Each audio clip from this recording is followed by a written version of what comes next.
व्यासपीठावरील मान्यवर आणि माझ्या विद्यार्थी मित्रांनो आणि मैत्रिणींनो, आज 15 ऑगस्ट म्हणून आपण एकत्र आलो आहोत. पण आजच्या दिनाचं गणिती वैशिष्ट्य तुम्हा लोकांना माहीत नाही आहे. आजचा 15 ऑगस्ट हा विशिष्ट गणिती दिवस आहे आणि हा दिवस 100 वर्षात एकदाच येतो. त्या स्वातंत्र्य दिवसाचे तुम्ही भाग्यशील लोक आहात. म्हणजे कसं, तर आपण शाळेत पायथागोरसचा सिद्धांत शिकतो. आता आपल्या लक्षात येईल की पायथागोरसच्या सिद्धांतामध्ये आपण शिकलेलं असतं की 2 बाजूंचा वर्ग बरोबर तिसऱ्या बाजूचा वर्ग. आजची तारीख आहे 15/8/17. 15/8/17 ही आजची तारीख आहे. 15चा वर्ग 225, 8चा वर्ग 64, 225 अधिक 64 बरोबर 289, जो आहे 17चा वर्ग. म्हणजे 15चा वर्ग अधिक 8चा वर्ग बरोबर 17चा वर्ग. अशा पद्धतीची वैशिष्ट्यपूर्ण तारीख आजची आहे. असा हा गणिती दिवस. आता आपल्या लक्षात येईल की पायथागोरसचा सिद्धांत ह्याच तत्वावर, याला पायथागोरसचं त्रिकूट असं म्हणतात. पायथागोरसच्या आधी 200 वर्ष आपल्याकडे शुल्ब नावाचे ऋषी होते. त्या शुल्ब ऋषींनी हे सूत्र खरं तर आधी त्यांच्या शुल्ब सूत्रामध्ये मांडलेलं होतं. त्यानंतर 200 वर्षांनी पायथागोरसनी त्या सूत्राचा आधार घेऊन पायथागोरसचा सिद्धांत तयार केला. आता तुम्ही म्हणाल की आपल्याकडे शुल्ब ऋषी होते इसवी सनापूर्वी. आपल्याकडे ही गौरवशाली परंपरा इसवी सनापूर्वीपासून ते 10व्या शतकापर्यंत चालू होती. शुल्ब ऋषी, कणाद ऋषी, सुश्रुत ऋषी, चरक ऋषी किंवा आर्यभट्ट, भास्कराचार्य, ब्रह्मगुप्त हे सगळे गणिती आणि शास्त्रज्ञ होते. या सगळ्यांची पुस्तकं आज उपलब्ध आहेत, त्यांचा अभ्यास उपलब्ध आहे आणि त्यावरून आपण त्यांचा वैज्ञानिक अभ्यास किती होता हे पाहू शकतो. मग तुम्ही म्हणाल की एवढी आपली गौरवशाली परंपरा आहे, तर मग आपण पारतंत्र्यात गेलोत कसे? पारतंत्र्यात जाण्याचं सगळ्यात महत्त्वाचं कारण 10व्या शतकानंतर आपली समाजरचना ही विशिष्ट होत गेली. आपण जातीपातीत विभागले गेलो आणि महत्त्वाचं म्हणजे शंकराचार्यांनी जगन्मिथ्या ब्रह्मम सत्या अशा पद्धतीने द्वाही फिरवल्यामुळे आपल्याकडची सगळी माणसं ही इहलोकाच्या कामापेक्षा परलोकाकडे लक्ष लावून बसली. मोक्ष हेच महत्त्वाचं असं समजून बसली. त्यामुळे कुठल्याही प्रकारचा प्रयत्न करायची विजिगीषू वृत्ती ही आपण हळूहळू गमावून बसलो. आपल्या लक्षात येईल की आपल्या ह्या धर्मभोळेपणामुळे आपण पारतंत्र्यात गेलेलो आहोत. 13व्या शतकामध्ये आपल्या देवरायावर अल्लादीन खिलजीने हल्ला केला आणि तो सहज त्याने जिंकला. तो कसा जिंकला तर तुम्हाला आश्चर्य वाटेल की हा आपला धर्मभोळेपणा आडवा आला. आजही आपण गाईला गोमाता म्हणतो. एखाद्या प्राण्याबद्दल कृतज्ञता व्यक्त करणे आणि त्या प्राण्याबद्दल कर्मकांड निर्माण करणे ह्या 2 भिन्न गोष्टी आहेत. त्या काळापासून आज तव्यात आपण गोमाता म्हणतोय हे योग्य आहे. पण त्या गोमातेमुळे आपण पारतंत्र्यात गेलो हे लक्षात घ्या. कसे? तर अल्लादीन खिलजीने त्याचं सगळं सैन्य हे गायींच्या कळपामध्ये घुसवलं आणि गायींच्या कळप देवरावर हल्ला करायला आणले. आता गायीचे कळप समोर दिसल्यावर आपले सैनिक गोमाता म्हणून हात धरून बसले आणि अल्लादीन खिलजीच्या सगळ्या सैनिकांनी सपासप कत्तल केली. हा इतिहास सावरकरांनी त्यांच्या क्षकिरणे ह्या पुस्तकामध्ये विदित केलेला आहे. अशा प्रकारे धर्मभोळेपणामुळे आपण किती मागास हळूहळू होत गेलो हे आपल्या लक्षात येईल. अशा पद्धतीने जवळजवळ 1000 वर्षे आपण पारतंत्र्यात होतो. हे पारतंत्र्यात मधला फक्त मराठेशाहीचा काळ वगळता आपण स्वातंत्र्याची चव चाखली नव्हती.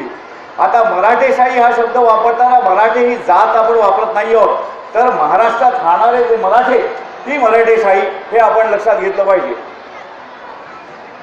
मग आपल्यावर इंग्रजांनी राज्य केलं. आता हे प्रत्येक वेळेला का घडत गेलं तर आपल्याकडे कुठल्याही प्रकारचे नवीन संशोधन झालं नाही.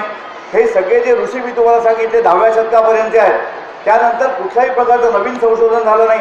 त्यामुळे समोरचे परकीय हल्ले जेव्हा येत होते तेव्हा सुधारित शस्त्रांनी येत होते आणि आपली शस्त्र जुनी होती. म्हणजे कसं की समोरचा माणूस तलवारीने लढायचा तेव्हा आपण धनुष्यबाणाने लढायचो, समोरचा माणूस बंदुकीने लढायला आला तर आपण तलवारीने लढायचो. त्यामुळे आपली शस्त्रास्त्र ही मागास असल्यामुळे आपण बऱ्यापैकी कुठल्याही प्रकारचे नवीन संशोधन न केल्यामुळे आपण दरवेळेला हरत गेलो आणि गुलामीत गेलो. इंग्रज इथं आल्यानंतर आपल्या देशाची परिस्थिती बदलली. त्यामुळे सुरुवातीच्या काळामध्ये इंग्रजांचं राज्य चांगलं असं इथल्या धुरीणाला वाटायला लागलेलं होतं आणि इंग्रजांनी त्यांच्या सोयीसाठी अनेक सुधारणा केल्या. शिक्षण पद्धती आणली, टपाल खातं आणलं, शिस्तबद्ध कारखाने उभारले.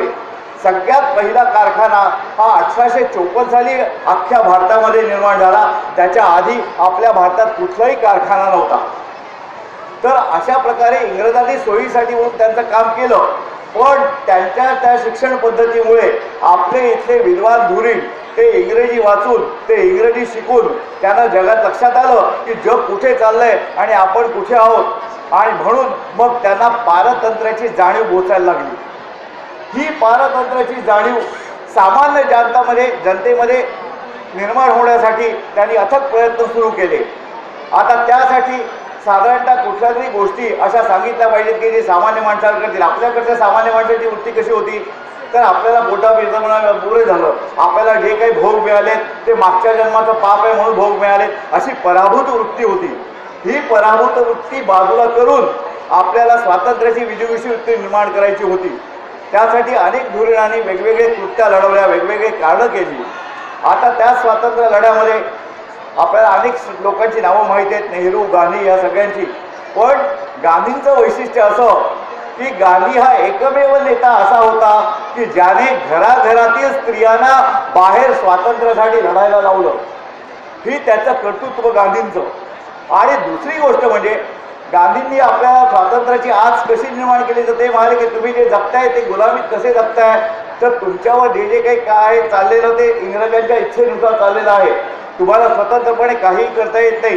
साधा मिठाचं उदाहरण घेतलं तर मिठावर त्यांनी मोठा कर लावलाय. म्हणून 1930 साली गांधींनी मिठाचा सत्याग्रह केला, ज्याला दांडी यात्रा आपण म्हणतो. अशा पद्धतीने लहान लहान गोष्टीतून स्वातंत्र्याची आस निर्माण केली आणि मग 1947 साली आपल्याला स्वातंत्र्य मिळालं.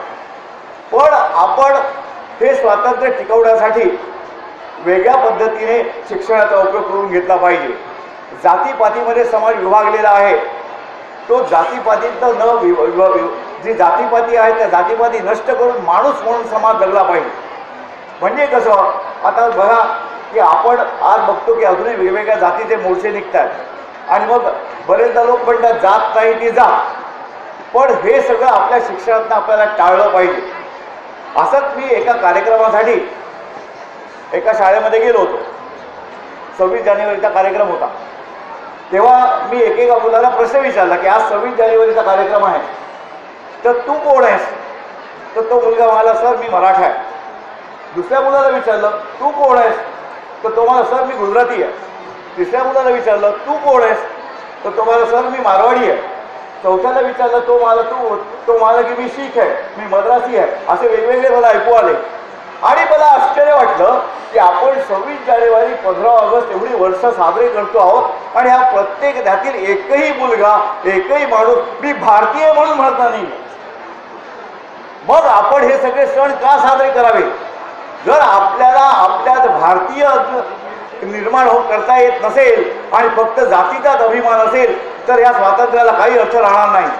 तेव्हा आपण सगळ्यांनी पहिल्यांदा भारतीय होऊया आणि भारताचाच विचार करूया, आपल्या जातीपाती गाडून टाकूया, तरच आपला देश स्वतंत्र राहील. आपण स्वातंत्र्यात अभिव्यक्ती स्वातंत्र्य आणि वर्तन स्वातंत्र्य हे सगळं आपल्याला मिळत राहील आणि तरच आपला खरा देश विचाराने पुढे जाईल.